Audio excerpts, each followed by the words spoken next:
Olgomzatikan Critic, Sornikida, Pigit Rang, about the suspe Warkan, Mayan, Wazebazodal, Lugna Soleng, Enyahu.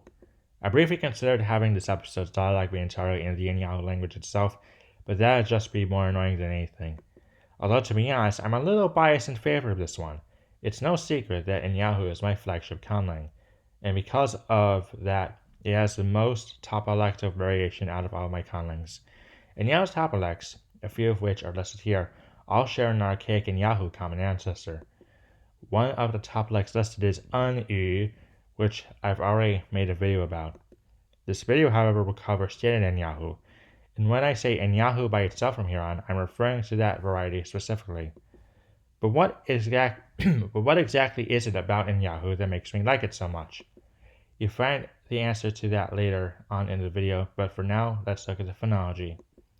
Enyahu's consonants are m, n, ng, b, d, k, b, d, g, s, h, z, w, l, y, r.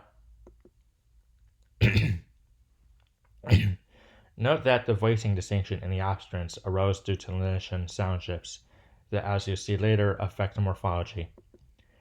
Enyahu's vowels are I, U, E, O, A. It's just a 5-vowel system plus schwa, pretty basic. Enyahu's syllable structure is consonant vowel optional consonant, but for word initial syllables, the onside consonant is optional. There are also some invalid phoneme sequences that each have their own repair strategies, as shown in this chart. Now, as you saw from the intro, Enyahu has its own writing system, but before I get to that, I'd like to mention romanization. Anyway, in the romanization, every sound is spelled as in the IPA, with 3 exceptions. E diaresis for N tilde for ng, and Y for y. Now here is Enyahu's writing system. It's a script that's written from right to left, owing to it being a phonation script derivative. The alphabet for standard Enyahu has 17 letters which write 22 sounds, by spelling rules that are due to the language's morphology and sound shifts. Speaking of the phonation script basis, here are the Enyahu letter names. Anyway, the grammar is where Enyahu most reviews itself, as it's where most of the work into constructing the language went. Enyahu uses a system of consonantal affixes to carry and reflect the grammatical information. The affixes are derived from the consonantary, with voice obstruents as affixes being just how the voiceless ones get realized when between 2 voice segments. That's due to those historic Latin sound changes I mentioned earlier. Starting with the suffixes, nouns and adjectives take a suffix per case, with adjectives agreeing with the nouns they modify. Also, case is the only thing nouns and adjectives mark for, since Enyahu has no grammatical number or definiteness. There is, however, an inanimate gender system that only affects how the nominative and absolutive cases are marked, as well as split ergativity based off if an action is voluntary or not. The genitive is used for marking alienable possession. There we go. While the construct case marks the possessive for inalienable possession. The locative is used for both location at, in motion towards another noun, and the commutative, ablative, dative, and instrumental cases pretty much function as you would expect them to. There's also how those consonants, when put by themselves as particles, mark a group of words after them as being in that case, which is done for both multi-word nouns as well as for relative clauses. Anyway, back to going over suffixes, let's look at the ones verbs take. Verbs in Enyahu mark for the person of their subject, which can be any non-empty combination of first, second, and third persons. Note that the first plus second plus third person suffix also serves to mark the infinitive, tense, mood, and voice. And adverbs agree with the verbs they modify in all of those suffixes, except for person.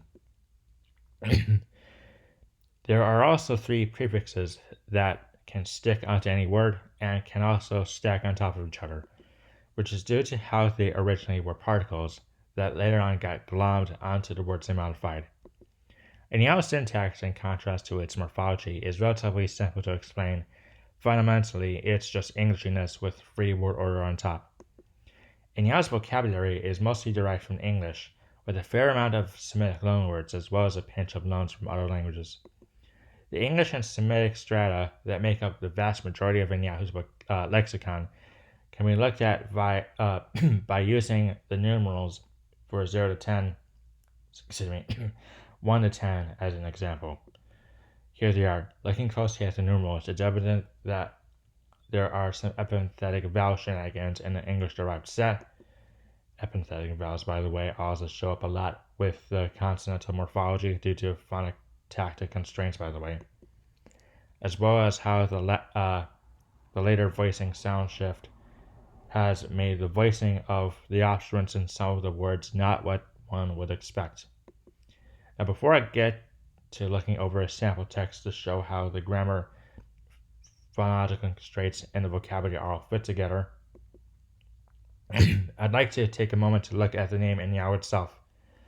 Anyway, Enyahu is what the language is called in English, but Enyahu speakers themselves don't call the language that, since 1, that word is actually a verb conjugation, and 2, the y suffix in there is archaic and not used in the present day.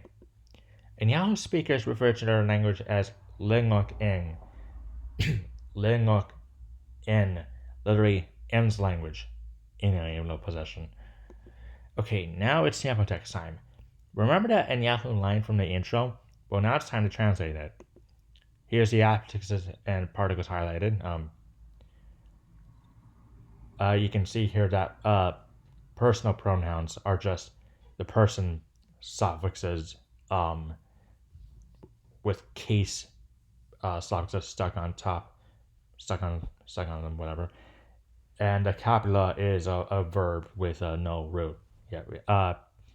Those seem strange, but they're totally normal and happen all the time. Anyway, here's the glass, and great, it's literally just a Critic intro. All in all, Enyahu fully deserves its status as my flagship conlang. What clunky features it does have are made up for by the compact morphology. Thanks for watching, and I'll see you next time where I'll be showcasing Suck My Balls.